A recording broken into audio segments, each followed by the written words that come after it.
Greetings and welcome to Sports 101, the show that discusses sport beyond the X's and O's. Here at Sport 101, we like to conclude our conversation with the history in the past, in the present, as well as in the making.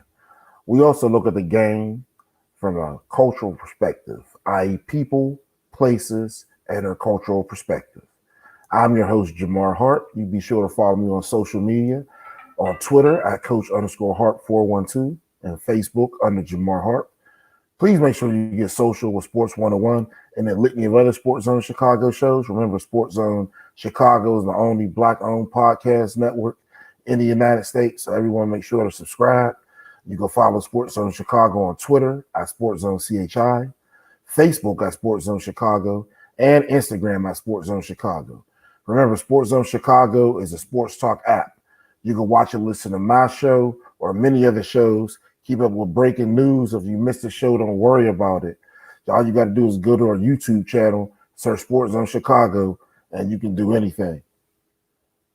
Besides YouTube, we want everyone, men, women, and kids, to download the SportsZone Chicago app.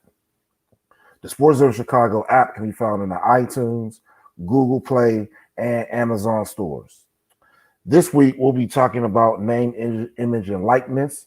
Also, NIL, that's the common acronym it goes for, and a collegiate case study. Before we start, I would like to show a brief video with the origins of the name, image, and likeness movement. So we'll watch this quick video that Greg is going to put up for us, our producer, Greg Robbins, and then we'll take do a quick analysis. What's the cost of this lawsuit that we started, and this cause, and this fight that we're in? What's the cost? A hefty price.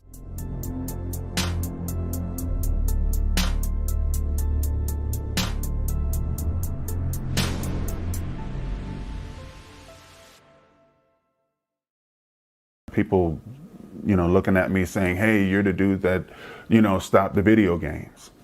Those weren't the intentions our side had. Our intentions were starting the conversation of players getting paid. My wife and I, we just every morning put one foot in front of the other and kept fighting forward for this cause in the midst of our lives. Our biggest thing was we didn't want it to reflect negatively on our kids. They were coming up through the high school ranks in their respective sports, and we didn't want them to lose possible scholarships because their dad was involved in a lawsuit that was suing the NC2A. It's been hard in that opportunities kind of blew away, whether it was coaching opportunities or nice to see you. Color commentating. I had opportunities for both, but once this lawsuit started and really started to pick up and catch traction, those opportunities really kind of just fizzled in the wind. Am I sorry that all this has happened? Absolutely not. I'm proud of what we did as a team, and it was a tough 8 to 10 years as far as the time of the lawsuit from start to finish. Hunkered down and we're glad we did it. No regrets. Whether you're UCLA, Ohio State, Duke, North Carolina, Kentucky, whether you're one of those big schools or whether you're a smaller school, everyone is getting paid, whether it's the coaches, the athletic directors, the trainers, doctors, everyone on campus is getting paid off of that money that the athlete is bringing in, but the athletes themselves. $60. $60. pretty expensive. You know, the big corporations, Nike, Adidas, Under Armour, they supply all athletes with gear, and they're walking billboards. They might get a pair of shoes or something like that, or a couple of t-shirts, but nothing near what they deserve. When business is run like that, things like the situation at Louisville, those are the results of how the rules are today. Got the jerseys there, you got the numbers, but the athletes don't get them. Don't get the profits, or at least a share, unfortunately. I hate to break it to you, but the purity of amateur sports out the window. The games are always on television. There are ads all throughout. The amount of money that they're bringing into the universities is staggering. You know, it's in the billions. Look at the Olympics, for example. That was an amateur sport. And then now the athletes, they all have sponsors, and you know, they're getting paid by many different companies. So yet there are still Olympic Games. So if they can do it, why not the college athletes as well? Most student athletes consider themselves as athletes first. I was someone who was in school knowing that I was there specifically to play basketball. I was pretty good at it and knew that I could help my team win. And in the process, hopefully get to the NBA.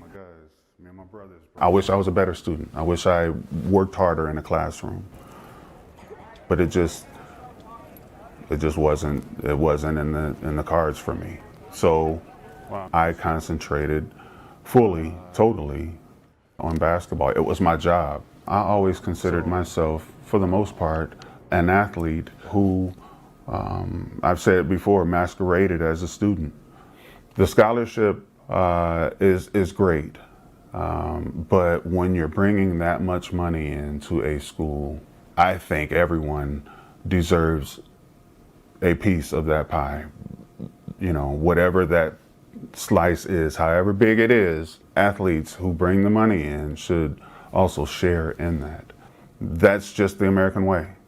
You know, if you make the money, you should be able to share in the profit. It's really kind of cut and dry like that.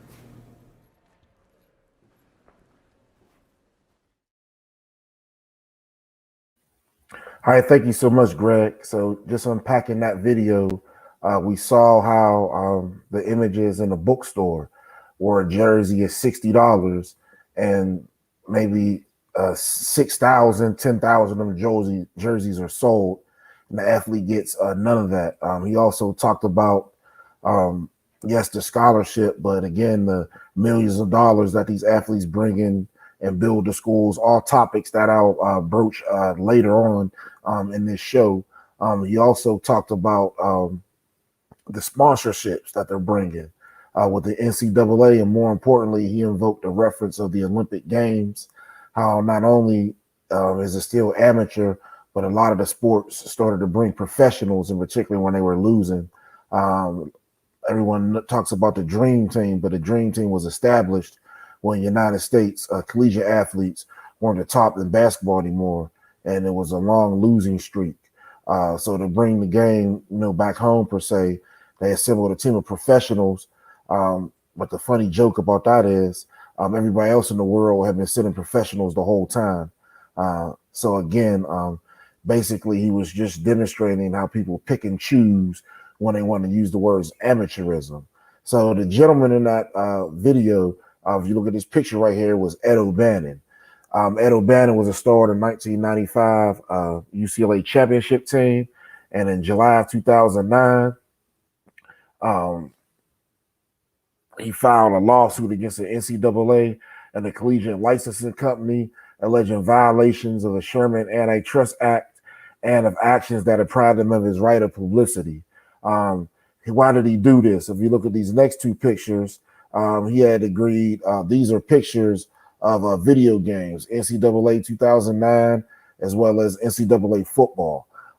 Again, these games were part of the EA Sports franchise and were classics. People used to wait for them to come out.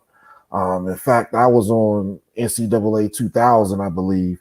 Wasn't ranked where I thought I should be, but I was on the game, and millions of people bought these games again under the image and likeness of collegiate athletes that didn't get one dime from this.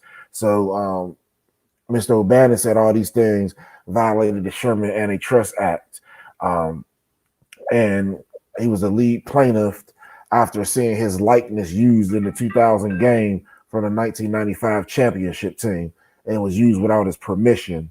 That game featured an unnamed UCLA player who played O'Bannon's power forward position. The player, remember, the NCAA games, unlike Madden and NBA Live, that have names on the back of their jerseys. But the player would be the same height, skin tone. They would match body features. This player had a bald head, was left-handed like O'Bannon, had the same number, and did some of the same attributes when you hit certain skill moves, etc. So in January of 2011, NBA great Oscar Robertson joined in O'Bannon's case for this class action lawsuit. Bill Russell, among a list of former other 20 college athletes, also became plaintiffs. Again, athletes built a lot of these institutions. When you look at athletics, and particularly in the Big Ten, most of the Big Ten schools were land grant institutions, meaning the land was granted to them by the state. So for them to build up their infrastructure on campus, they had to raise the capital. The state wasn't necessarily going to do that. Yes, the state does pay some, but for these mega increases and these ultimate facilities, it was done by athletics, and particularly once integration happened and the athlete of African descent went to predominantly white institutions, and that coincided with the same time as television. So therefore, you saw a large spike in money and sponsorships pushed to one schools, whereas a few years ago, as we talked about before, in the 1975 NFL draft, 5 of the top first 10 picks were from HBCUs, and 3 were from Jackson State. Walter Payton, Brazil, also known as Dr. Doom, and one other person, but I know Jackson State had at least 3 people in the top 10 of the NFL draft.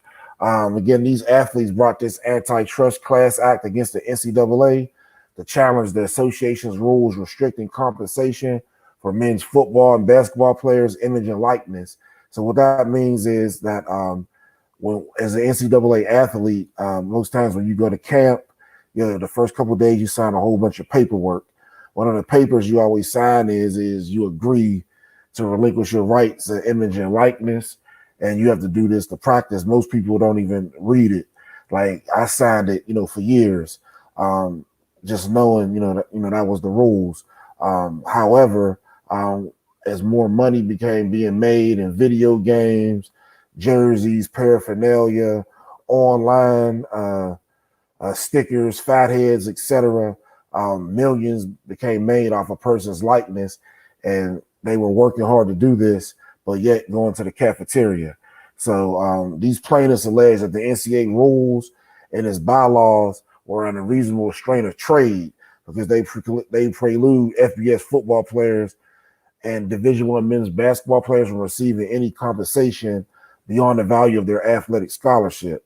And this includes their name, image, and likeness in video games, live television broadcasts, i.e. commercials, rebroadcasts, where most people get royalties from for a show like The Wonder Years or The Cosby Show, something that's, played on repeat, or The Jeffersons, things like that come on the WB that are just classic replays. Martin, for example, all those actors get royalties.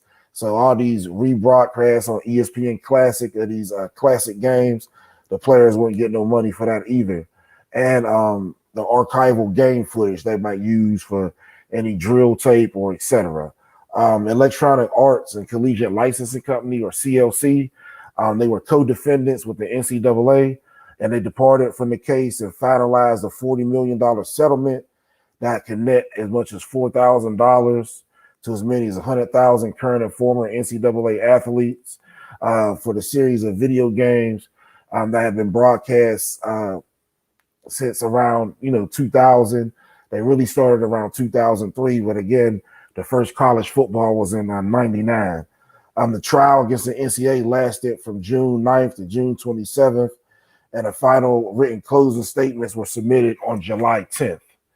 On August 8th of 2014, Judge Wilkin ruled that the NCAA long-held practice of barring payments to athletes violated Sherman antitrust rules, meaning if you're working, you should be able to get compensated. The judge also ordered that schools should be allowed to offer full cost of attendance scholarships to athletes, covering costs of living expenses that were not currently part of NCAA scholarships. So if you look at now, most schools, if the student decides to live off campus, they'll get a housing allotment check. The judge also ruled that the college be permitted to place as much as $5,000 into a trust for each athlete per year of eligibility. So that means that athletes should be leaving school with a nest egg of around $20,000. That way they can, start their career, invest, put a down payment on a house, etc. The NCAA obviously appealed this ruling, arguing that the judge did not properly consider NCAA versus the Board of Regents of the University of Oklahoma. In that case, the NCAA was denied control of college football television rights. And the Supreme Court denied the NCAA's appeal in this one as well. The NCAA was ordered to pay the plaintiffs $42.2 million in fees and costs. So as a result, as he said in the video, there is no more college football or basketball, and a number of other class action lawsuits by student athletes against the NCAA and college followed, challenging other restrictions the NCAA had on educational funds and as being anti-competitive. I remember the NCAA, when you come into camp, all this paperwork you're signing, you can't do certain things in season. If you're on full scholarship, you can't sell your books back. There's a lot of different rules in place where regular students, again, that maybe had a scholarship for academics, could participate in making money by selling their books back, tutoring, doing different things to make money as a college student. Again, all these rules were combined into a single suit, also heard by Judge Wilkin, who again ruled against the NCAA in March of 2019 and required the NCAA to allow students to obtain other non-cash scholarships, internships, and other costs supported beyond a full cost of attendance for academic purposes. The Ninth District Court upheld the ruling on appeal, which the Supreme Court affirmed the unanimous decision in June of 2001 in the NCAA versus Alston. EA Sports, the maker who had made all these games, left the market. NCAA Baseball 2010, which was made in 2009, was the final game in that series, while the NCAA terminated his license with EA during the event of the O'Bannon case after the release of NCAA Football 2014. That was the last football. So again, EA Sports announced a new series that they would call EA Sports College Football that they plan to launch in 2023. But it will not use any player likenesses to the respect of the ruling of the O'Bannon, but it will still license the college logos and uniforms through Collegiate Licensing Company. So again, this game in 2023, what they're going to do is they're just going to make random characters, but the school is going to be real, the mascot, the stadium, the fight songs, etc. So a lot of you may ask, why is the NCAA against the non-payment of athletes? The main thing that they want to use is amateurism, which Mr. O'Bannon alluded to at the beginning of the video. So the definition of amateurism within the context of collegiate sports has evolved since it was first pronounced by the NCAA upon its inception in 1906. Why did it evolve? We're going to go into that soon. In the early stages, changes in the NCAA core beliefs and what a student athlete should be rewarded and allowed or they will accept financially for their athletic talent had its effects on the definition of amateurism. So they were saying, how can you receive money and still be an amateur, because the definition of amateur is not getting paid. So over the course of the 20th and early 21st century, there was regulatory changes, court claim, and the belief that NCAA was too autonomous, in its authority over the student athletes' compensation, and that would develop into what an amateur collegiate athlete is entitled to receive. Because again, everyone else on campus is an amateur too, but people are paid to tutor. People in the band can make their own jazz band and go play in the off season. Everybody can make money off their talent except the student athletes. This evolution impacted the logistics of Bylaw 12, which explains the current definition of amateurism and what it grants or restricts. So again, if the definition of amateurism keeps changing, then maybe you shouldn't use that definition. The guidelines have been described to benefit and also limit the student athlete and the success of institutional athletic privilege and performance. This debate has been the strong driver in the court system and the mainstream controversy about student athletes having the right to get payments. And in 1906, when all this started, the first year they had college football, there was 18 students that died, and there was injuries to 150 students. And the 62 member schools are playing football at that time formed the Intercollegiate Athletic Association, or the IAA. The IAA's main purpose was to regulate college sports and ensure the players were treated fairly and kept safe. So, for example, it might be if it's Princeton and Yale, it might be a bitter game. But if it's Yale versus or Princeton versus a team from the South, or a team that had a black player, depending on who was playing, they could play dirty. They also wanted to keep people from cheating. Again, a lot of these Ivy League schools were doing it because the sport was considered leisure or free play at the time. So only wealthy people actually competed. So they just wanted to have a fair set of rules. So 4 years later, the IAA changed its name to the NCAA. And by doing so, the NCAA was granted additional rulemaking power, which allowed them to include the terms amateurism and eligibility, and also change them as we see the term amateurism keeps changing. The NCAA was designated as a nonprofit institution whose main focus was to establish amateurism as the core foundation of collegiate sports. So they wanted to keep the rich student athletes who are playing these sports safe. At this time, the NCAA didn't allow any sort of payment to the athletes or financial aid. Remember, at these schools, you had to be chosen to be there. So there was no financial aid, and all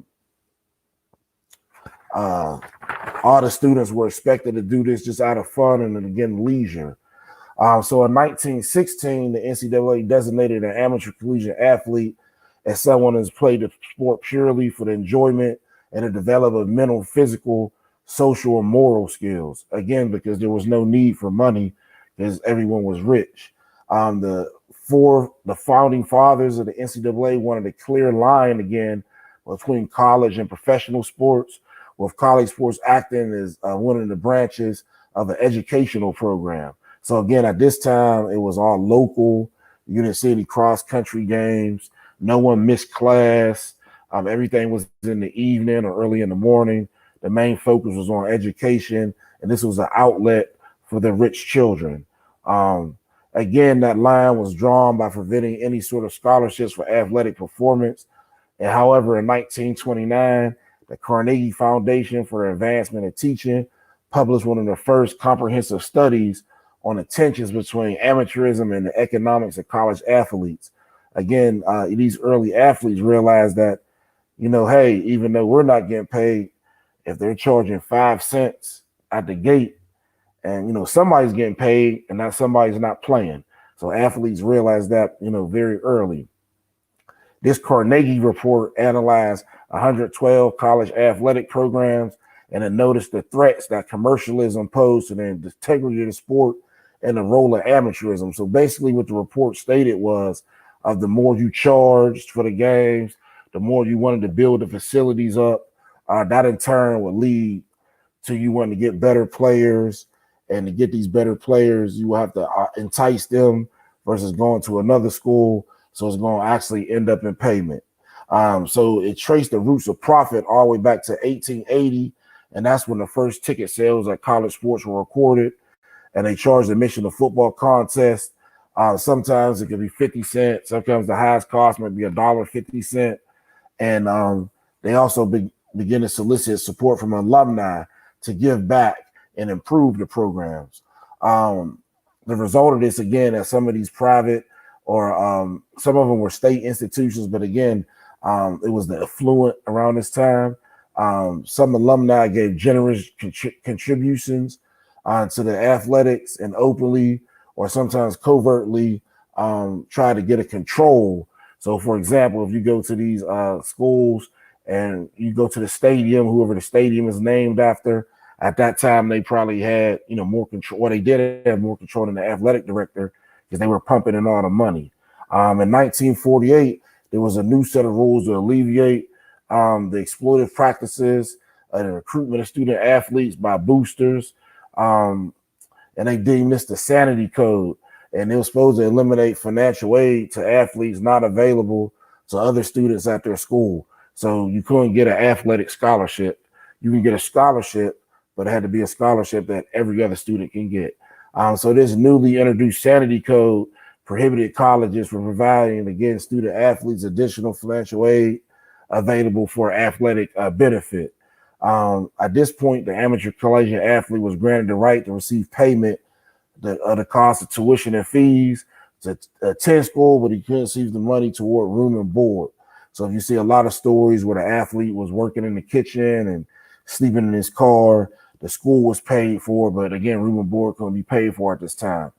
It's also important to note that a student needed to demonstrate financial need and meet the school's admissions requirements in order to be eligible for a scholarship. So if we look at voting at this time, sometimes they had a lot of crazy voting tests. It was the same thing with admissions to schools in regards to student athletes. So in 1951, a gentleman named Walter Byers rose as the head of authority in the NCAA, and upon his appointment to his position, he created the term student athlete in 1951 in order to place emphasis on collegiate athletes being students first before athletes. So again, this is a term that's created to make the nonprofit organization money, and we'll go over that later. This tactic again was used to further discourage universities from treating their athletes as professionals with compensation beyond the regulated levels, thus solidifying again their amateur status. So in the 1950s, it had changed. You can get, room and board.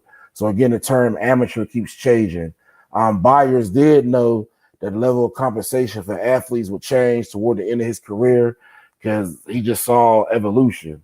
His initial aim to support the rules and regulations to keep student athletes amateur versus professional was his main tenet.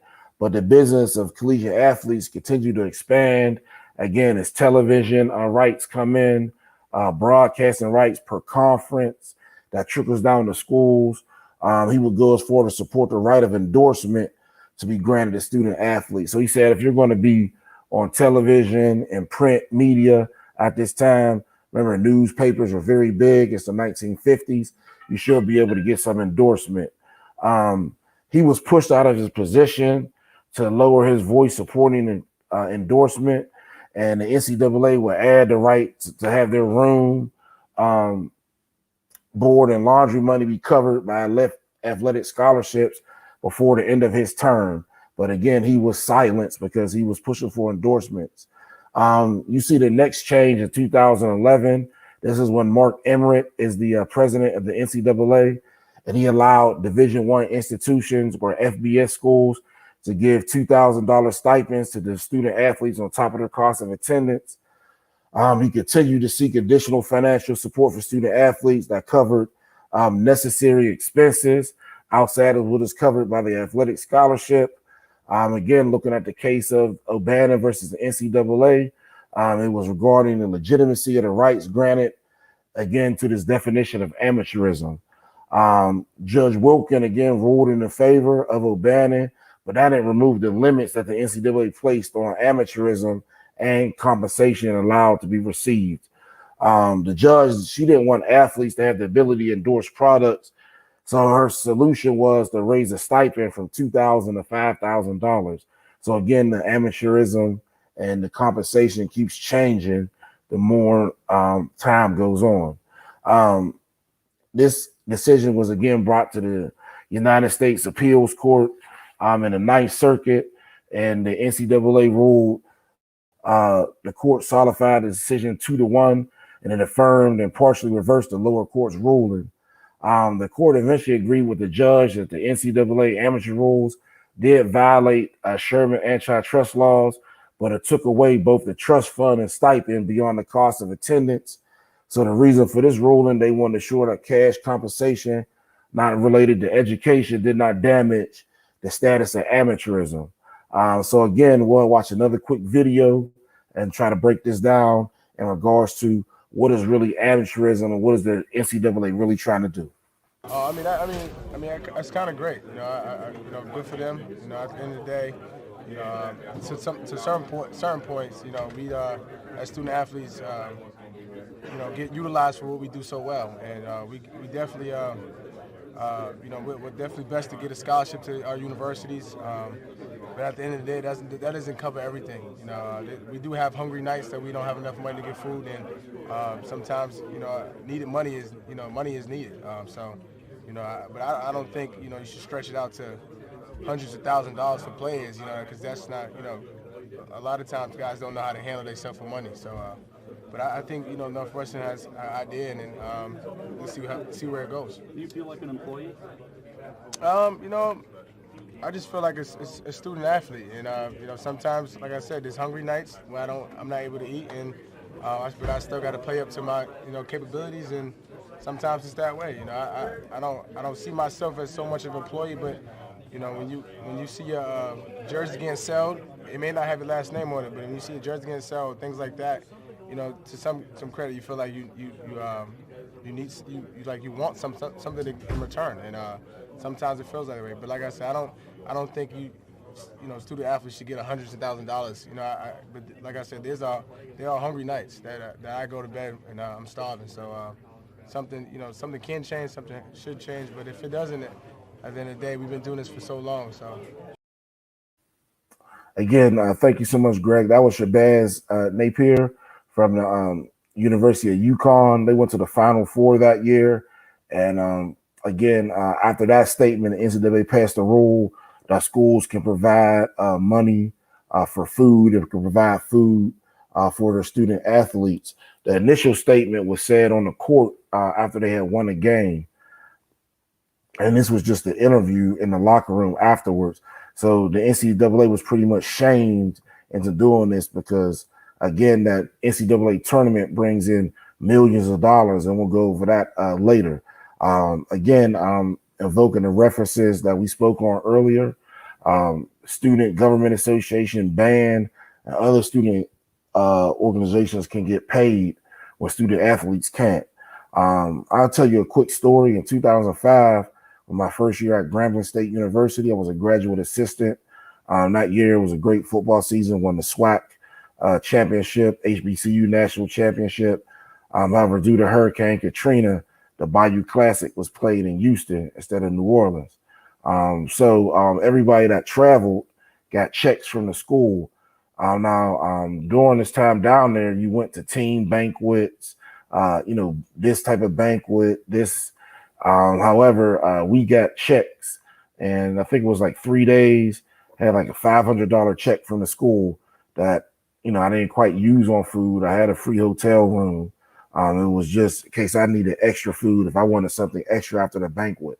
However, I wasn't a student athlete at the time. I wasn't competing, and this service isn't available to them. So that just shows the dichotomy and what the NCAA is trying to do and its definition of amateurism and what they're doing as a nonprofit organization, bringing in billions of dollars.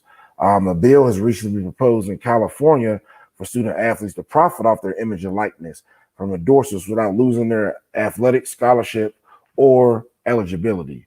It is Senate Bill 206, or the Fair Play to Pay Act. State Senators Nancy Skinner and Stephen Bradford introduced this bill. LeBron James took to Twitter to back the bill, tweeting, "It is a game changer.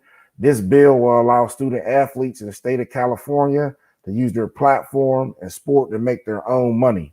It also allows student athletes to hire attorneys or agents for any business deal without losing their scholarship or eligibility." Governor Newsom signed this into law on September 30th, 2019. It will also go into effect, or is supposed to go into effect, of January of 23. Washington State, Oregon, and another other state introduced a similar bill. Even though these bills have not been passed yet, they have received recognition and most likely they will be passed. The below guidelines of some of the current NCAA regulations under Bylaw 12 will shape the current rules for amateur collegiate athletes and the institutions that manage them. So again, these are the terms in the NCAA handbook, managing student athletes. So I don't know where you have to manage any other student that's a non-athlete, but I digress. Again, these rules are related to the current controversy, how much financial compensation a student athlete should be entitled to receive. So you got Bylaw 12.1.2. Athletes are stripped of their amateur status and their right to participate within any NCAA sporting event. They receive payment for their athletic skills. Bylaw 12.5.1.1. The physical appearance, name, and pictures of a student athlete can be used by the institution that he or she attends for both charitable and educational purposes. Items that do not single out one particular student athlete's name or physical likeness can be sold by the institution or any of its outlets. Items containing one student athlete can also be used for informational purposes. So you can be on a brochure 10 or 15 years after you graduated, increasing the enrollment. It was noted that after Michael Vick's run when he was in college, Virginia Tech's enrollment spiked 35%. We have Bylaw 12.5.2.1. A student athlete will also lose their ability to participate in sporting events if they discovered to be receiving payment through commercial advertisement, promotion, or endorsement. And then 12.5.2.2, the names and pictures of student athletes are to be made both aware and requested for use before they are utilized by the student athlete or institution. It is a responsibility of both the student athlete and the institution that this requirement is followed. So again, it's basically saying we can make money off of you and you cannot. So here are some alleged benefits that they say. They say the alleged benefit of this is being an amateur collegiate athlete allows you to the opportunity to attend the institution that provides higher education that they otherwise may not have been able to receive. So let's chew on that for a second. Originally, the NCAA did not offer scholarships because the students didn't need them. It was just for leisure. However, after integration, when more individuals of African descent and non-European descent, they basically saying that that they need these scholarships, and without the scholarship, they wouldn't have been at this school, at this institution. It wouldn't have changed their way of life. However, when we look, I know in all the schools I've been to growing up for Black History Month, they rattle off the same people all the time, and all those went to historically Black colleges and universities. So I think it's kind of audacious to make a statement that the benefit for getting a scholarship and not getting paid, even though we're making millions off of you, is we're changing your life and you wouldn't have been here, otherwise. The NCAA, they also reiterate the belief that their athletes are scholars first and athletes second, hence the term that was created in 1951, student athlete. The NCAA's fear holds about compensating their student athletes beyond the cost of attendance is the blurring the line between professionalism and collegiate sports. However, they're a nonprofit whose leader or the head is a salary of over $5 million, and they make billions of dollars. And they send the schools back millions of dollars to give scholarships to kids who supposedly are getting a better life by going there. The NCAA also utilizes the Professional and Amateur Sports Protection Act, which was passed in '92. Again, this act protects student athletes from the pressures of professional sports by not being allowed to gamble. However, we see in these internet gambling circles now that a lot of people are still betting on collegiate sports. Again, one of the rules that you sign, you cannot gamble as an NCAA athlete as well. However, the student athletes being restricted for so long from financial payment, but not above what the NCAA allows, student athletes have been more prone to take part in illegal practices compared to professionals who get paid and don't have the same financial limitations. So what does that mean? So if you take, for example, the University of the Cincinnati Bengals, the NFL is $1 billion franchise as itself, as a business. Each team owner is a billionaire due to naming rights and endorsements, but the Cincinnati Bengals don't have an indoor practice facility. And no one complains about it because they're getting paid millions of dollars. However, if you look at colleges, their aim is the facilities arms race. Since they can't outright pay the athletes, they get gadgets and trinkets to get the athletes to go there. This amateurism, again, is with the fair competition and pro-competitive of collegiate sports. Again, this fake narrative that they're being promoted. Again, they use the case of NCAA versus Smith, and this was the emphasis on amateurism and its effects of fair competition. This case involved a volleyball player that was stripped of her remaining years of eligibility due to her enrollment in a postgraduate institution that was separate from her undergraduate university where her eligibility was being used. So basically, she had graduated and she was going to graduate school online somewhere else, but they said she couldn't be eligible. Even though she had graduated and had eligibility left, she had to go to that school for graduate school. So again, that's showing their control over the athletes, as well as the limitations and delimitations that you have as a student athlete. The reason behind this was the NCAA does not want postgraduate recruiting to be allowed. However, again, we see a change in that with the new transfer portal. The Board of Regents stated that the regulatory controls of the NCAA were to act to stimulate competition between athletic programs and solidify collegiate sports as pro-competitive, but still amateur. Now let's look at these disadvantages. Again, I don't see how you can be pro-competitive and still be amateur. In regards to the disadvantages, both collegiate and Olympic athletes are considered amateur sports, but Olympic athletes make millions. Unlike the Olympic athletes, the NCAA do not have a right for their public likeness. An example of this can be seen in the case of Jeremy Bloom, a former Colorado receiver, versus the NCAA. Here's two pictures of Jeremy right here.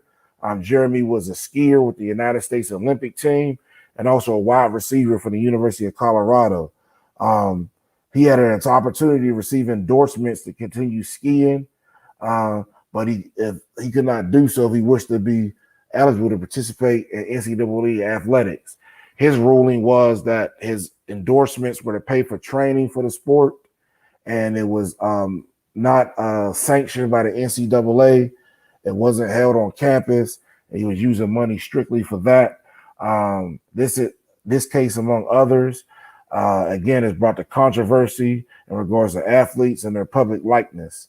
Referencing the O'Bannon case again, the allegation is that student athletes having an income level of zero, they want to get made off their public license that's being broadcast to millions now with the enhancement of social media. A lot of schools are streaming their games on Twitter now, and you can rebroadcast them. So there's a lot of ways to make money of a public likeness. Again, they reference Section 1 of the Sherman Antitrust Act. In the Gers versus Roberts Welk case, it's argued that student athletes have a right to endorsements. It also stated within the case, public figures, by definition, were those who had a persuasive fame or notoriety which many claim student athletes to possess. That's another rule that was stipulated. They use the term public figures. Again, you see student athletes on billboards all the time in regards to their promotion of the team or conference. In the Southeastern Conference, multiple football programs had come up with a stipend plan that they would use to create more incentive for better quality players to attend their universities. So this is similar to what Southern Methodist was doing in the time of Eric Dickerson. Their whole football team was on salary. The better you were on a team, the more you got paid, but everybody got paid. This plan claimed to have produced more quality teams to better compete, thus stimulating the fan satisfaction. So the SEC was just worried about increasing the SEC. So they wanted to, as a conference, again, set a tiered pay scale for all their student athletes. So if they didn't go to Alabama, Alabama wasn't upset as long as that athlete went somewhere else in the SEC, so they could continue the moniker of being the NFL of college football. This picture right here is from the Northwestern University, right in your Chicago area, and they were fighting for football unionization. They challenged the concept of the NCAA in 2003. This picture right here is Northwestern quarterback Kane Coulter, executive director of the freshly formed Collegiate Athletes Player Association, or CAPA. And again, they advocated for the rights of the modern college athlete. They testified in hearings before the National Labor Relations Board in February of 14, the Chicago division, and they got a ruling on March 26th of 2014 that the demands and expectations required of the athlete in question qualified them as employees of Northwestern University. As employees, thus they were entitled the right to unionize, an opportunity to bargain for improved working conditions, which include pay. The center of this debate was whether or not the NCAA could be classified their student athletes as employees. Remember, the name student athlete was made up in 1951 to control any other future terms. So according to the National Labor Relations Board, key factors in their decision included the lucrative economy that Division I athletics produce, the demands and regulations installed by the athletic departments and coaching staff, and then the time spent on doing this, not only in the season, but off the season. So furthermore, the NCAA has always claimed that athletes are student athletes. Kappa argument was built upon comparing the demands of big-time collegiate athletes to a typical American workday. So Kappa stated that the player spends 50 or 60 hours per week doing football and during a 1-month training camp prior to the start of the academic year. And there's an additional 40 to 50 hours per week during the 3 or 4 month off season. Not only is this more hours than many undisputed full-time employees work at their jobs, it is also many more hours than the players spend on their studies. And again, most of these players are under the age of 21. So in the aftermath of NLRB Chicago ruling, Northwestern University stated they would appeal the decision to the NLRB in Washington, D.C. The NCAA, if you remember this case, they condemned the decision, and they discouraged with the notion student athletes are not employees, they're student athletes. So the president of the NCAA, Mark Emmert, came out with a strong stance stating that the notion of using a union employee model to address this does not exist in intercollegiate athletics because it's a grossly inappropriate solution to the problem. However, the term student athlete is a grossly inappropriate term. At this time, President Emmert was also dealing with other PR battles, including the Ed O'Bannon trial, in which the NCAA was accused of profiting directly of the likeness of their student athletes. Again, because where does all the money go to? It's split between the national office in Indianapolis and all its member institutions. At the end of 2014, the NCAA moved to make several reforms, including improved protections for athletic scholarships, improving monthly stipends, and covering more living expenses. In August of 2015, the NLRB voted to reverse the decision, and they noted key reasons why classifying scholarship football players as employees of their universities will not lead to stable, equitable labor improvement and for NCAA athletes throughout the country. One reason was that the NLRB stated that they didn't have jurisdiction over public institutions, only private entities, and Northwestern, again, was a private institution. It would be so far logistically difficult to apply standards to schools throughout the country that were state-sponsored institutions that got money from the state. In particular, of the roughly 125 FBS schools, all but 17 are state-run institutions. So all the 17 private schools, again, can control everything in regards to admissions, what they charge. You have institutions like Notre Dame that are not in a conference that, due to their national notoriety, schedule multiple different conferences in hopes of getting that strength of schedule to be in the BCS playoff.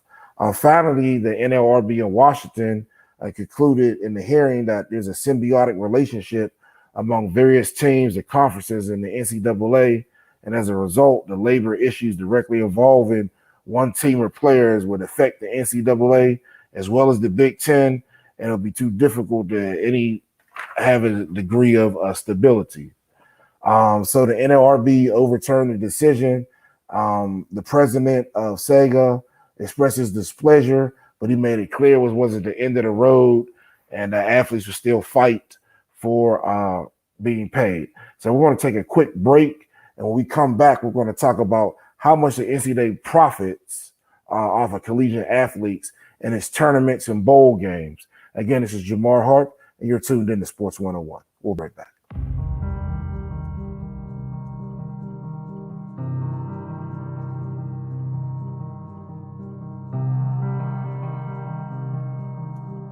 You see me. You hear me. Respect me. Respect. Due regard for the feelings, wishes, rights, or traditions of others. We don't have to agree, but I deserve to be heard. I stand my ground. Respect me. We don't have to be friends, but I deserve your civility. I stand my ground. Respect me. You don't have to understand my culture, but I deserve to be authentically myself. I stand my ground. Respect me. I stand in defiance of your need to make me less in order for you to feel adequate. I stand. I stand aware that the America that you see and love today is a result of my free labor. I stand. I stand knowing that the contempt you have for me was not instigated by me, but perpetuated by the fear you have of me. I stand.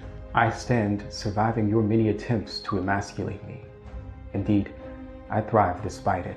I stand realizing that you take many things from me, but I will not allow you to take my respect. I am a man. I am a proud man.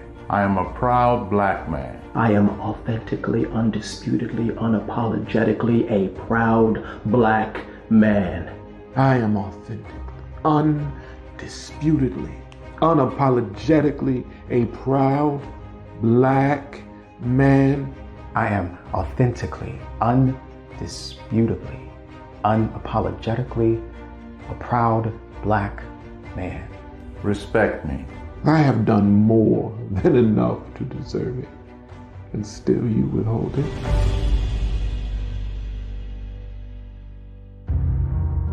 The bill is past due.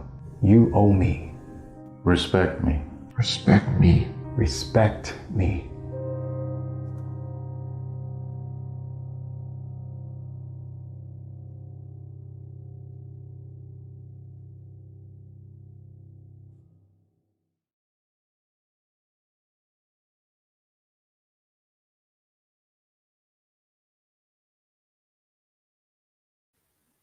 Welcome back. I am your host, Jamar Harp, and this is Sports 101, the show that discusses sport beyond the X's and O's. We talk about the game from a people, places, and cultural perspective through the lens of history in the past, present, as well as in the making. Again, make sure you get social with Sports 101 and a litany of other SportsZone Chicago shows by following SportsZone Chicago on Twitter at SportsZone CHI, Facebook at SportsZone Chicago, and Instagram at SportsZone Chicago. Subscribe to the YouTube channel, search SportsZone Chicago, but more importantly, download the SportsZone Chicago app. The SportsZone Chicago app can be found in the iTunes, Google Play, and Amazon stores. So as we talked about before break, now we're going to talk about the NCAA and what they profit. If you look at this picture right here, this is the NCAA average revenue by sport, and you see the revenues being brought in. Football brings about $31 million, basketball $8 million, men's basketball, ice hockey $2 million, women's basketball $1 million, baseball $1 million, track and field $1 million, lacrosse $1 million, equestrian close to $1 million. So again, the main money being brought in is football. Why? Due to it is being seasonal, and the amount of games that they play, the amount of sponsorships being drawn from television, and then these bowl games that even if, for example, Arkansas, who is not a top tier SEC school, but still an SEC school, they still get an SEC check. They also get a check from the SEC network and other tributaries associated with the SEC. This next picture, if you look at this is the revenues in the NCAA from 2012 to 2020. Again, it's from different sports. And as you can see, the sports are decreasing. And when we get to 2020, the statistics show the revenue of the National Collegiate Athletic Association by segment. We'll see that football is the main grosser, along with basketball. Football would be purple, and basketball would be blue. I know you can't see the bottom of that, but at the bottom of that graph chart, those are the statistics. So in 2020, that financial year, the NCAA generated $165 million in revenue from television rights and marketing. The NCAA, a nonprofit organization, generated $165 million in 2020. Its top earners in 2018-19 in football, again, due to the pandemic, we're going to use that year. The University of Texas earned $223 million. Texas A&M earned 2012. Ohio State, 2010 million. Michigan, 197 million. Georgia, 174 million. Penn State, 164 million. Alabama, 164 million. Wisconsin, 157. And the lowest team on there would be the University of Arkansas at $137 million. So all these 20 schools have in common, besides public institutions, they all have football teams. And again, that graph just showed us that football is the main money maker. Private institutions are not required to release their college sports revenue. So that's why you don't see Notre Dame and other private schools on there, such as BYU. Since the late 1800s, football has far been the top earning sport on American campuses, financing all the other sports, but also the universities' growth as themselves. Remember, the Big Ten, a lot of those schools were land grant institutions, and they morphed after the there was one morphing once sports became big, but then after integration, so much more money came in. In fact, a lot of students from the South went to Big Ten schools because it was less racism than where they're from. So when we talk about a conference that benefited from this, obviously you would look at the Big Ten and then the SEC, because before the SEC, all those athletes were in the Southwestern Athletic Conference at Grambling, Jackson State, Alabama A&M, Mississippi Valley, etc. On an average, a university will realize more revenue from football than it will for the next 35 sports areas combined. At the University of Texas, They usually rank number one in earnings. 70% of its athletic revenue is derived from football, but it doesn't mean the institutions are making money from the athletics. Again, 70% of the budget is derived from football, but football doesn't get to spend all that. Only 25 recorded a positive net income in 2019. And that is because, again, when we look at autonomy, and in 2014 NCAA decision that allowed all the Power Five conferences, which would be the SEC, ACC, Big Ten, Pac-12, and Big 12, to establish their own rules regarding student athlete scholarships, recruitment, and staffing, among other concerns. That was kind of pushed out the window. These schools, especially those in the SEC and Big Ten, along with Clemson and the ACC, typically dominate in college football every year. So again, most people wonder why they in a deficit, because they pay for 35 sports that, due to Title IX, have to travel the same way they travel, which is not a bad thing, because I'm a supporter of Title IX. I think it just needed to be tweaked again to the size of football and the men's sports that were eliminated due to football having such a strong team size, and the Title IX rule stipulating that it has to be as many males scholarships as women's scholarships. So therefore, a lot of men's teams were cut, because football, again, that team size, no team can match that in men's or women's sports. Among these reported a net positive, they had a median profit per school around $8 million. Again, there were 40 autonomy schools reporting negative net revenue, which normally they would lose around $15 million. So in other words, the majority of these universities, the schools you see on TV every weekend, they lost money through their sports programs to the tune of $16 million each. But again, that money is just like if you segregate and circulate the money in the community, that $16 million is circulated throughout the campus in the form of buildings being built, facilities, equipment, and funding other non-revenue sports. Almost every year, each school or conference with autonomy loses money due to Title IX, again, because you have to have equal men's and women's scholarship opportunities. It gets worse for the Division I non-autonomy schools, or the mid-major schools outside of the Power Five. All these schools in 2019 had a deficit around $23 million, because again, they have to pay for their other sports as well too. But them being mid-majors, so that'll be like the MAC, the Sun Belt Conference, conferences like that, like they're still FBS, but it's not, a Power Five. Also included, they looked at the football championship subdivision, or 1AA, and the 1AA is different because they compete in a year-end tournament to have their national championship in football. The Power Five, the other top conferences, are classified the bowl subdivision, and they compete in a series of bowl games, which culminated in a 14 playoff. Now, even if you're not in that 14 playoff, again, the conferences get a lot of money based off of who was in the playoff, and especially who's in the national championship. So all the 25 FCS schools, most of them had a median loss of $14 million. And then we have to look at the Division I, including the 97 schools without football. They had a net revenue in 2019, but usually they have a median loss of $14 million. And then in Division II or III, no schools see their costs, see their expenses. So therefore, they're operating on budgets so low that they weren't even put in the study.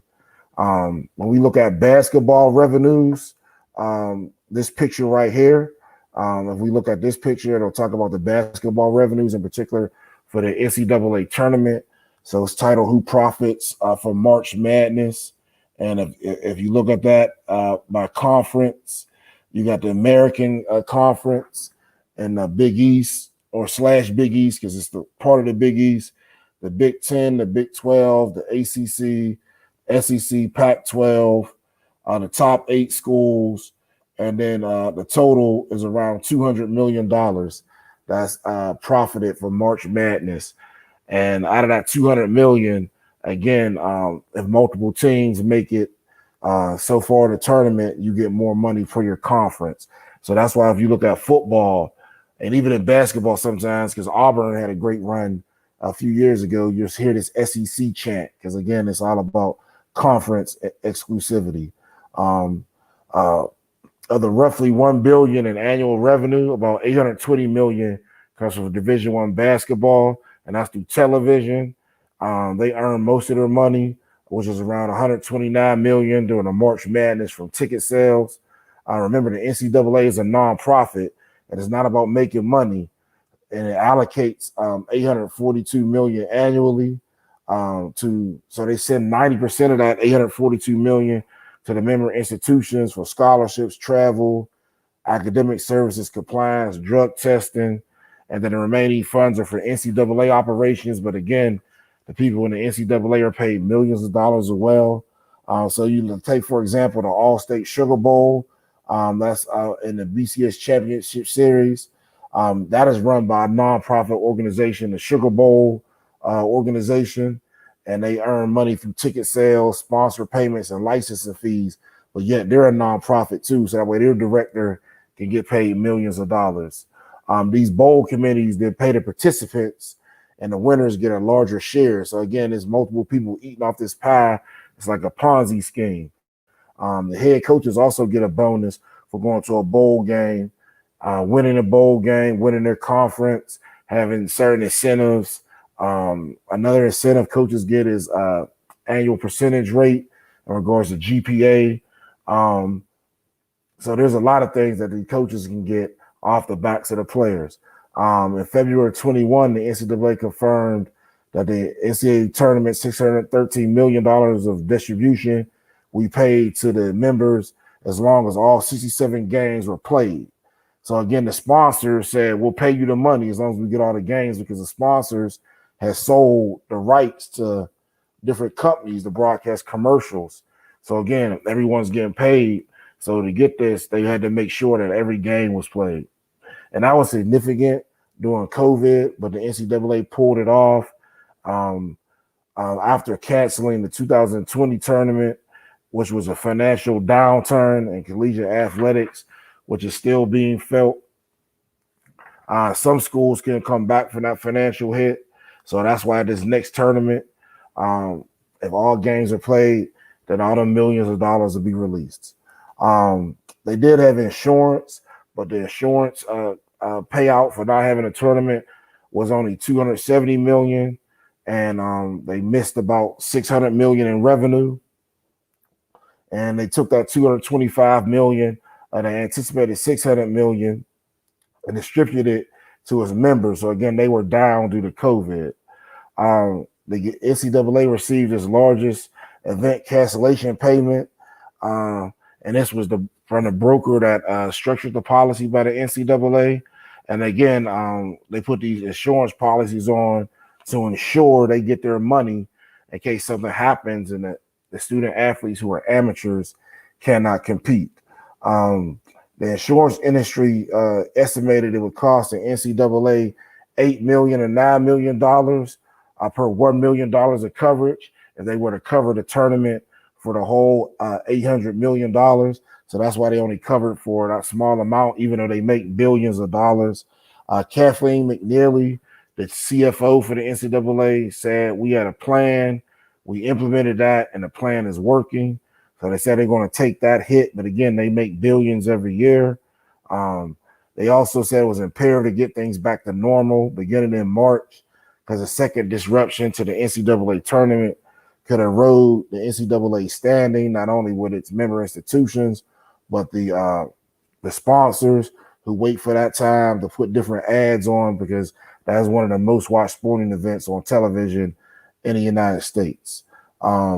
We also had looked at the Knight Commission, which is an NCAA watchdog, and they recommended major college football and college football playoff teams separate and form their own association, sort of like they try to do in soccer and form a super league. They said in the survey there was wide dissatisfaction on how Division I college sports are run. meaning the rich get richer and the poor get poorer.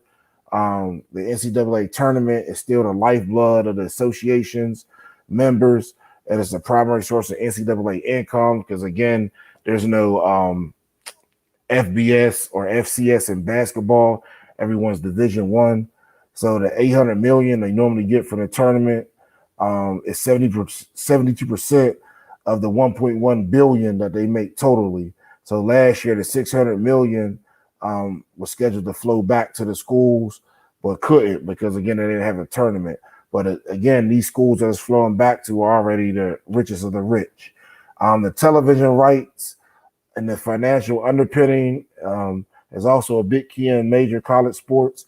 In 2016, there was a contract with CBS and Turner Sports, which was extended to 2032, and that's $1 billion per year. That's split between the NCAA and all institutions that are in the basketball tournament. Again, reacting to COVID-19, there was a dozen of schools that cut sports. Stanford, which was a shocking because they're in the Pac-12, they eliminated 11 sports last July because they didn't want to field all the teams due to the financial cut, again, for not having an NCAA tournament. Sports Illustrated reported 86 Division I minor sports teams were eliminated last year, and that was the most since 1997-98, where you see a lot of your wrestling, baseball programs leave institutions again in Title IX. The loss of the NCAA tournament may account to 10% of the overall budget. However, the further down the athletic food chain, the tournament revenue was a larger percentage of that institution or conference's share. The NCAA Student Athlete Assistance Fund, which was set in place to help student athletes in case you needed a computer, clothes for a job. They also eliminated that. A common moniker for that was the Needy Student Fund, where you would go and you would get a check and you would get to buy clothes and different things, and you just turn your receipts into the compliance officer and fill out a form. Let's also not forget the mid-majors being most affected by the 2020 cancellation had infused the NCAA tournament with some dramatic Cinderella stories and some great characters.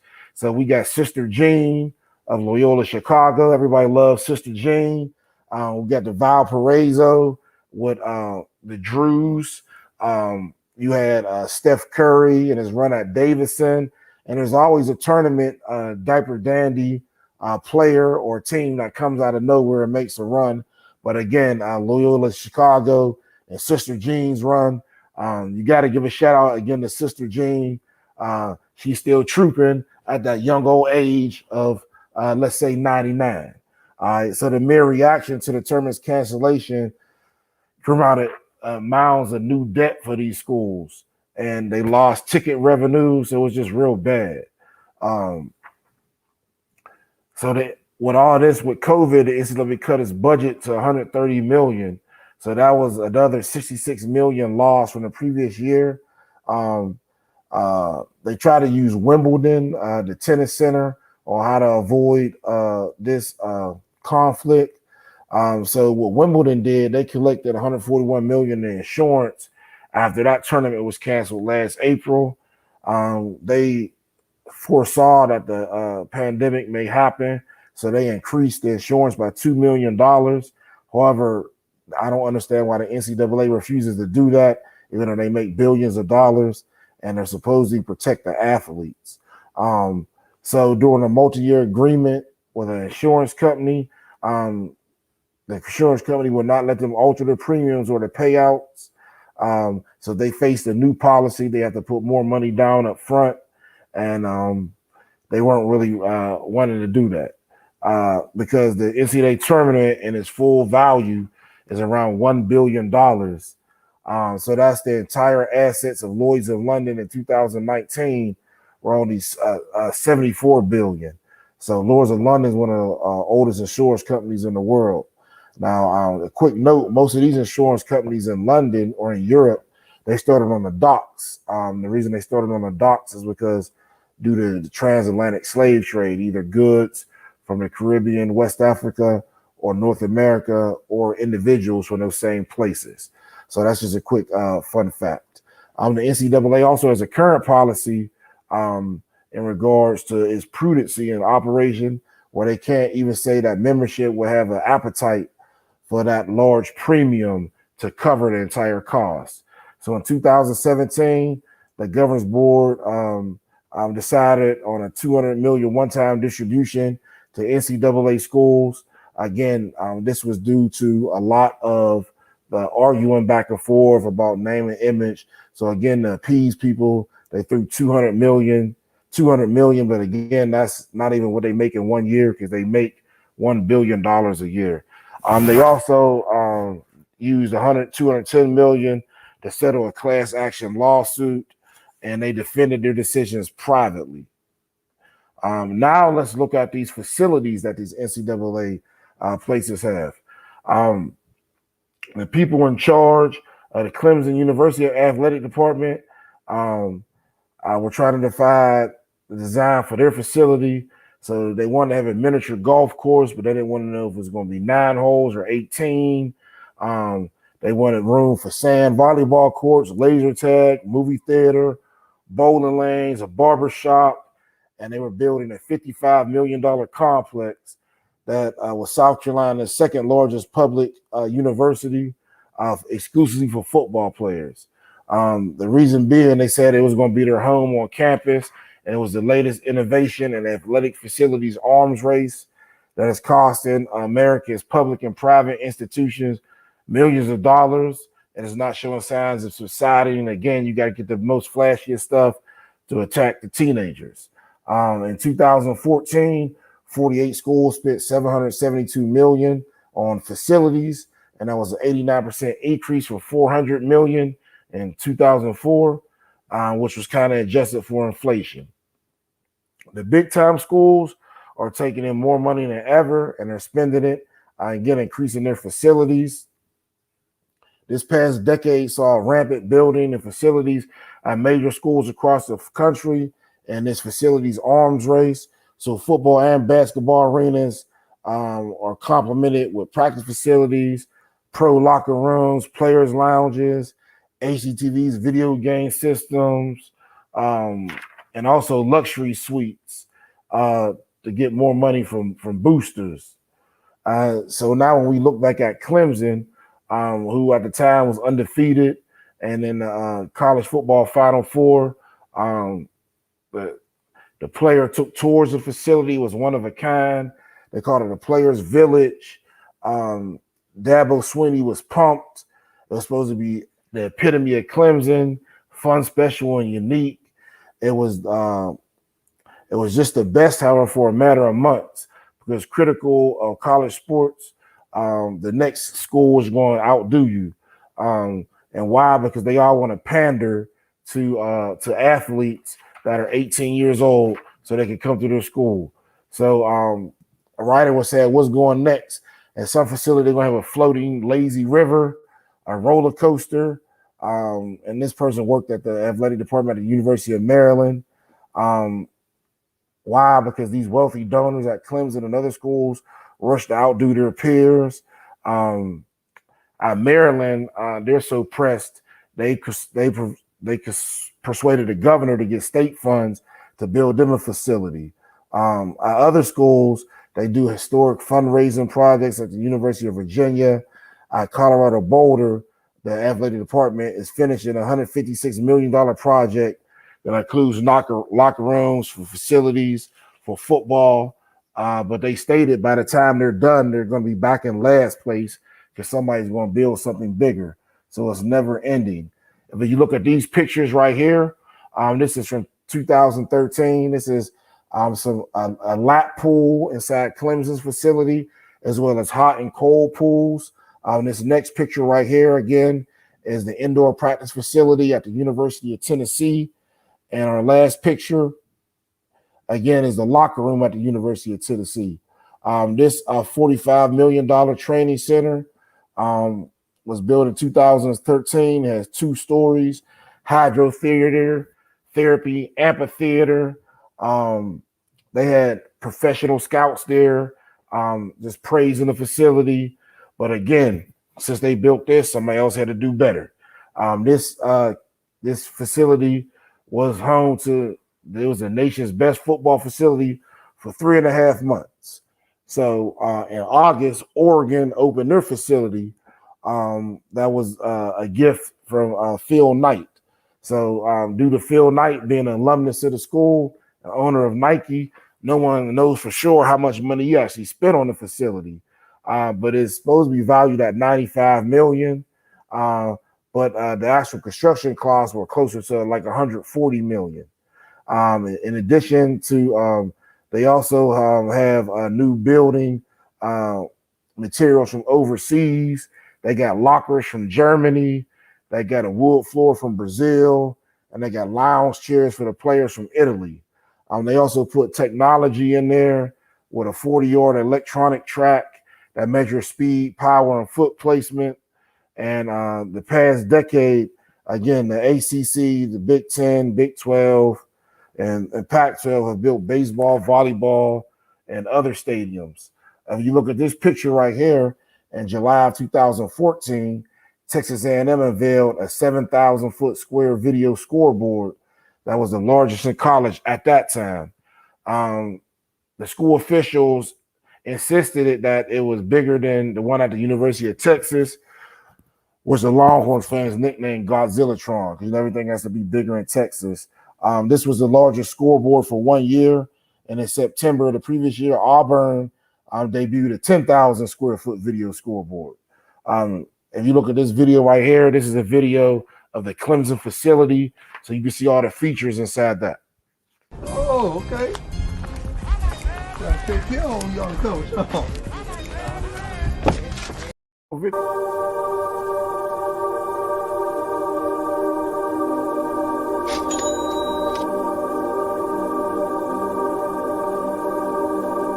It's Ryan Carter, cornerback for Clemson. On 3rd and 11. Quick throw near side. Calvin Ridley collects it in traffic. Very little running room as Ryan Carter, the corner, shut him down, and the time go 3 and out. I'm going to show y'all around the new facility. Hope y'all like it.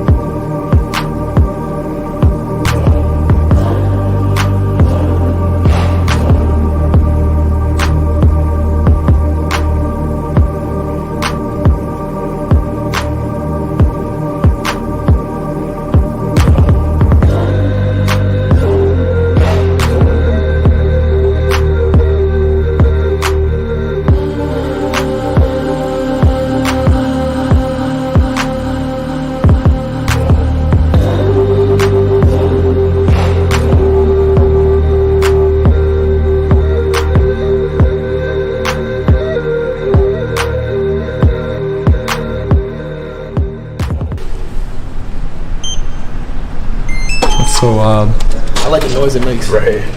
It makes it feel important.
Food bar at your disposal after a workout. You just got a good pump in. And everything's free? Yeah, everything's free. You want to refuel.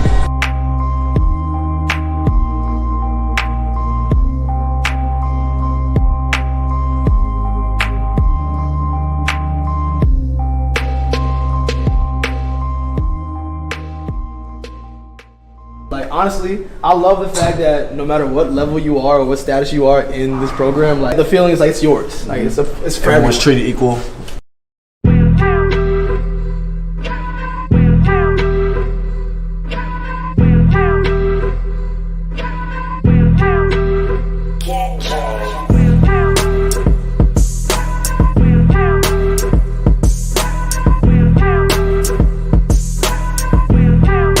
This is where our helmets to be stored at. Shoulder pads up there. Yeah. What I'm saying, everything is fit like they, so they know your size. Making sure you are right on the field. Literally. I love that. You need to lock something in there. You just type in the code.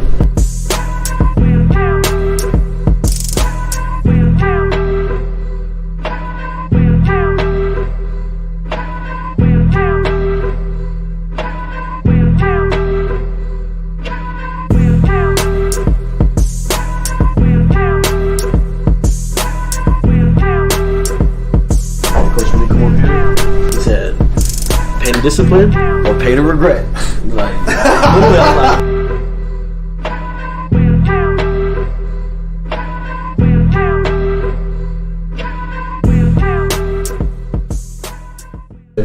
That guy? Alright. It's right here. Hey, right there. Right there.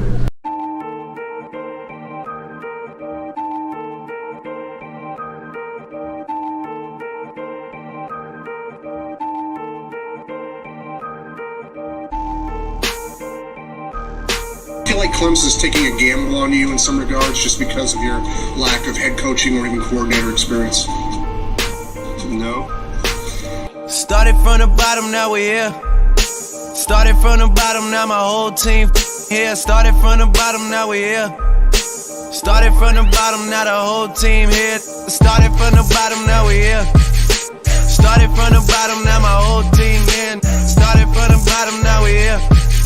Started from the bottom, now the whole team here. I done kept it real from the jump. Living at my mama's house, we'd argue every month. I was trying to get it on my own. Working all night, traffic on the way home, and my uncle calling me like, where you at? I gave you the keys, so you bring it right back. I just think it's funny how it goes. Now I'm on the road, $500,000 for a show, and we started from the bottom, now we're here. Started from the bottom, now my whole team. All right, I showed y'all the new facility. I showed y'all the new rooms. I showed y'all all that. I enjoyed y'all's company, but now y'all gotta get out of here. See y'all later. Peace. Started from the bottom, now we're here. Started from the bottom, now my... Thank you so much, Greg. So analyzing that facility, just look at all the stuff in there. 18-hole golf course, barbershop, you get massages, pretty much anything you need, food, cafeteria. So that leads us to our next point in regards to the bill that was just passed for the name and image and likeness. So in July, student athletes were able to make money off of their name and image and likeness finally. And this was put in place by the NCAA. So Bruce Pearl said that athletic departments had a lot of discussions trying to stay ahead of this. So what they did is, from a compliance standpoint, they wanted to manage it. So there's limits on what we can do, but we will pay very close attention to what's being done around the country so they can assist the kids. So the new head coach for football, Coach Harsin, also endorsed the NLI education at Auburn, but also said that it'd be handled properly. So what most schools are doing is they're hiring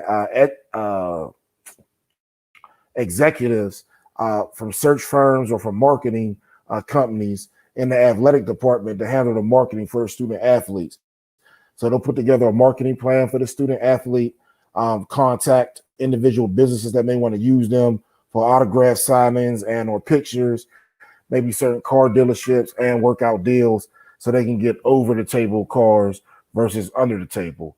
The AA Division I Council is scheduled to reconvene May 19th to pick up on these discussions and spread it throughout.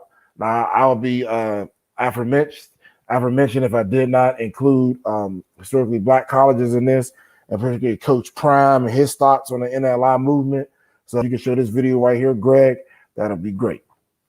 Oh, okay. Gotta take care of young coach. I like it. I want to lift it. I gotta lift it. It's gotta be lifted. It's gotta be lifted, Sam. That looks good, man. I gotta look at the other one, man. I've never. It's the same one, except that one doesn't have the track pad. Yeah, but red. Look. Here. I ain't never drove no red, man. Nice. What's the difference? Same truck. Okay. Trail ball. The Chevy Silverado Trail Boss. The only thing would make me happier is that we passed this rule, we passed this law where the kids are compensated for their likeness, and then we have the whole offense and defensive line with pickup trucks, endorsements. The only thing that make me happy. It's gonna happen. Jackson, Mississippi. It's gonna happen. I love Jackson State. It's gonna happen. You gotta believe. You got to believe. You got to believe that the whole darn offense and defensive lines could have a pickup truck as an endorsement. I believe, baby. Something about that black I love.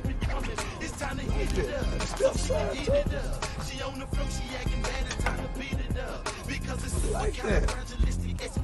I think I'm going black. I don't know if it was the scripture of the Bible, but somebody famous said once you go black, you never go back.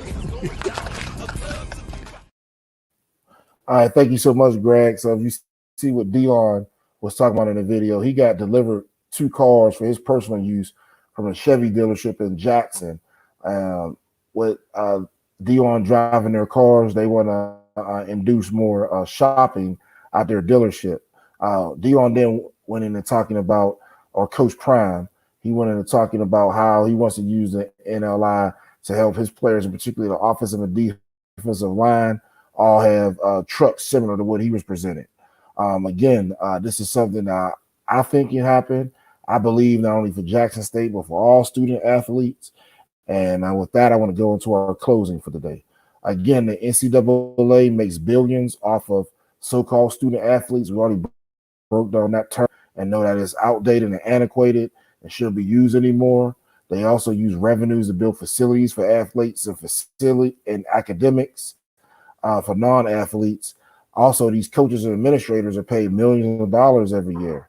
In this generation, knowing a nonprofit makes billions of dollars and its constituents are also paid millions of dollars is an issue. And if all athletes would benefit from this NLI, I think some of these issues will succeed. However, there's more work to be done on the front. Thank you for tuning in. Go ahead, Greg. What are your thoughts? You're muted right now, Greg. Yeah, Jamar, I wanted to let you know I agree wholeheartedly with the student athletes. Mm-hmm. Having a 4-year education is valid. I understand that. But when you compare, as you did the whole show, the amount of millions and millions and millions that they get for the guys' service and times and the body that they sacrifice, especially football, it can't compare. They have to be compensated. They have to be compensated because they're putting their bodies and their health at risk, especially in football, the most highly revenued sport, and they can't compare that to a 4-year education. No way. They can't compare it because it's, again, like you said, the profits go way beyond what you can imagine, especially over the last 20, 30, 40 years. So I agree with you. I feel for the athletes, and at some point it's going to continue to change in favor of the athletes. Definitely, Greg. And again, thank you so much for your input. Please follow Greg. He's a top class fitness instructor in the Chicago area. So search for Greg Robbins and get on his client list as you want to get right for the summer. Again, thank you for tuning in to this week's episode of Sports 101. I'm your host, Jamar Harp. Be sure to follow me on Twitter, Coach_Harp412, and Facebook under Jamar Harp. Please get social with Sports 101 and a litany of other shows on SportsZone Chicago by following us on Twitter at SportsZone CHI, Facebook at SportsZone Chicago, and Instagram at SportsZone Chicago. Please remember to subscribe to the YouTube channel, search SportsZone Chicago, but more importantly, download the SportsZone Chicago app. The SportsZone Chicago app you can find on the iTunes, Google Play, and Amazon stores. Again, I'm Jamar Harp, and thank you for tuning in to this week's episode of Sports 101. We'll see you next week at our same time, same channel of SportsZone Chicago, and our time is 8 p.m. Central, 9 p.m. Eastern. And I'm gone.